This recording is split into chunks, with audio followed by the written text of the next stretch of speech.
Selamat pagi. Kalau puasa 24 jam apa boleh minum madu? Kan kita puasa untuk membuang itu dari tubuh, bos. Kita puasa itu tujuannya supaya kita mau membuang itu dari tubuh. Kelebihan-kelebihan yang namanya gula itu dari tubuh yang kita mau buang. Makanya kita puasa. Kok bisa begitu? Iya, karena tubuh kita itu sudah kelebihan banyak yang berhubungan dengan gula. Saya kasih gambaran ya. Saya kasih gambaran. Tubuh itu kan butuh dua hal. Ini sudah berkali-kali saya ngomong. Tubuh itu butuh dua hal. Yang namanya mikronutrisi, itu adalah mineral dan vitamin. Tubuh butuh makronutrisi, yang namanya asam amino, asam lemak, sama karbohidrat. Kamu, manusia, Konoha, Indonesia, itu mengabaikan ini nih, mikronutrisi. Tidak penting mereka bilang. Yang namanya mineral, yang namanya vitamin, tidak penting mereka bilang. Yang penting pokoknya mangan. Mangan ramangan, yang penting ngumpul. Nah, makronutrisi dari asam amino, asam lemak, sama karbohidrat yang terbanyak diasupkan ke tubuh itu karbohidrat. Bahkan yang namanya lulusan-lulusan kedokteran rata-rata mengkambing hitamkan asam amino, mengkambing hitamkan asam lemak. Dan mereka mendukung karbo aja. Ya udah, jajanan, cemilan, pokoknya ganjel perut dulu. Dikit-dikit makan, dikit-dikit makan. Itu nasihat-nasihat mereka kayak gitu. Sehingga tubuhmu, sel tubuhmu tidak terasup makanan. Nah terus terasupnya apa? Yaitu sampah. Karena yang dimakan ditolak sama tubuh. Contoh, nih, tak kasih tahu. Tubuh butuh fruktosa, buah, hanya 100 mg. Nah, kamu makan buah sekeranjang. Terus sisanya dibuang kemana? Sementara livermu membutuhkan cuma 100 mg per desiliter. Sisanya dibuang kemana? Dititipin di bawah kulit. Jadilah OB. Sayur, tubuhmu butuh berapa? Serat yang kamu makan, empedu yang membutuhkan, dan empedu mengolah serat yang kamu makan itu harus ada yang namanya lemak hewani. Nah, kamu menolak lemak, jadilah batu empedu. Terus kemudian serat yang kamu makan, sayur, buah itu yang kamu makan, di lambung, di usus paling lama dicernanya, paling lama diserapnya. Ujung-ujungnya jadi TAI. Itu yang paling banyak dibicarakan kan. Tapi kamu ya aja, padahal itu sumber malapetaka di tubuhmu. Gitu. Nah, sementara yang menjadi makanan sel, sementara yang menjadi makanan hidupmu, yaitu telur, ikan, daging, seafood, yang namanya asam amino dan asam lemak itu, kamu abaikan. Kamu loh, satu piringmu, segini itu isinya nasi. Lauknya loh cuma 2 butir, 2 potong. Ya gitu mau sehat gimana? Ayo. Madu itu fruktosa. Saya kalau jualan madu laku saya, Jess. Saya bungkus aja dengan agama. Saya kalau jualan madu laris pasti. Tapi saya tidak mau melakukan itu. Kenapa? Ya karena itu tidak dibutuhkan sama tubuhmu. Tubuhmu membutuhkan telur, ikan, daging, seafood, asam amino sama asam lemak. Itu tubuhmu membutuhkan itu. Sama nutrisi. Makanya saya tawarkan racikan macin. Nutrisi mikro. Ada mineral, ada vitamin di situ. Nggak minum air putih saya. Minumnya ini saya. Karena memang tubuh membutuhkan mineral. Asam amino, asam lemak, mineral, vitamin. Karbonya bisa dipecah dari telur, ikan, daging, seafood yang masuk ke dalam tubuhmu. Tubuhmu itu cerdasnya luar biasa. Gitu. Kalau saya jualan madu, habis kamu, beneran. Saya bisa membungkusnya dengan Al-Quran. Saya bisa membungkusnya dengan Alkitab. Saya bisa membungkusnya dengan Tripitaka. Saya bisa membungkusnya dengan Weda. Saya tahu semua ayat-ayatnya.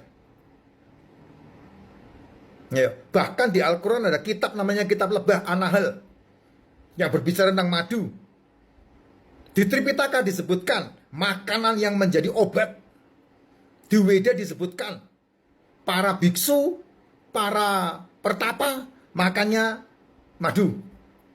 Di Kristen Ya tidak kurang-kurang di Alkitab, semua nabi makan madu. Bahkan Simpson makan madu, Yonatan makan madu, kekuatannya bisa wow gitu. Ayo, kurang apa? Tapi saya tidak mau menganjurkan itu karena sekarang beda. Dulu kamu makan madu sehat. Karena madu benar-benar dari alam, lebah yang membuat. Sekarang, ya memang madu semuanya asli sih, tidak ada madu yang palsu. Karena hanya lebah yang bisa membuat. Tapi lebahnya diperalat sama manusia. Nanti kamu punya alasan, ini madu hutan Pak, ini madu hutan. Loh hutan sekarang loh, hutan apa? Ya kalau mau tetap makan madu monggo silahkan, tidak ada yang ngelarang. Itu kan mulut-mulutmu. Cuman masalahnya, kalau saya menyarankan supaya madu itu tidak menjadi bumerang buat kamu, cara tahu madu itu bagus apa tidak, taruh di freezer, masukkan ke freezer. Beku apa tidak? Kalau beku, amannya jangan diminum. Buat minuman biasa saja, itu namanya minuman yang mengandung madu atau minuman berasa madu. Tapi kalau madu asli tidak bisa diminum, pasti dimakan karena kekentalannya kadar airnya di bawah 17%. Jadi dia disendok dimakan kalau madu yang asli seperti itu. Jadi dia ditaruh freezer tidak beku. Nah itu baru benar. Cukup 1 hari 1 sendok cukup kalau mau makan itu. Dan pasti kelebihan karena kamu masih nyemil, kamu masih makan jajanan, kamu masih makan cemilan, kamu masih makan tepung-tepungan, kue-kuean. Nah, itu kan fruktosa buatan itu. Nah, makanya saya bilang berlebih pasti dalam tubuh. Nah, karena berlebih itulah perlu yang namanya tidak makan. 18 jam, 24 jam, 48 jam, 72 jam itu yang terbaik, yang top, the best tidak makan ya 72 jam. Tapi untuk kamu bisa melakukan tidak makan, tubuhmu harus ternutrisi dulu dengan baik. Kalau kamu tubuhmu tidak ternutrisi, ya kamu tidak akan bisa melakukan itu. Karena konsep otak kita itu didesain dari semenjak kamu di dalam kandungan. Ya itu tanya sama makmu itu yang namanya ngidam itu, kamu dibohongin sama makmu itu. Ngidam ini, ngidam itu, akhirnya keturunan lah ke anaknya. Anaknya ngiler tuh, bego banget manusia ini ya.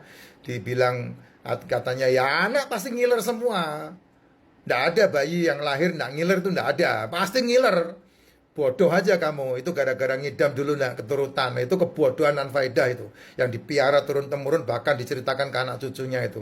Itu kebegoan, makanya IQ-nya orang-orang kita tuh turun sampai 78 tuh. Gara-gara begituan, cerita-cerita begitu itu. Ngidam itu kebodohan, ya. Ngidam itu kebodohan.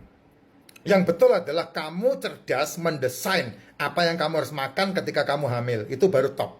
Karena kamu sedang mengandung seorang anak yang akan menjadi penerusmu. Nah, kamu harus desain seperti itu, dari makananmu lah mereka makan, anakmu makan. Makanya harus diasupkan makanan yang betul-betul untuk kebutuhan anaknya, bukan kebutuhan ibunya. Nah, kalau kamu melihat wanita-wanita Indonesia ngidam, wanita-wanita Indonesia hamil, semua makanan mereka itu kebutuhan mereka, bukan kebutuhan janin. Makanya berat badan mereka naik sampai 20 kilo. Janinnya manda. Bahkan bisa dilahirkan dalam posisi malnutrisi. Atau yang sekarang disebut sebagai apa itu?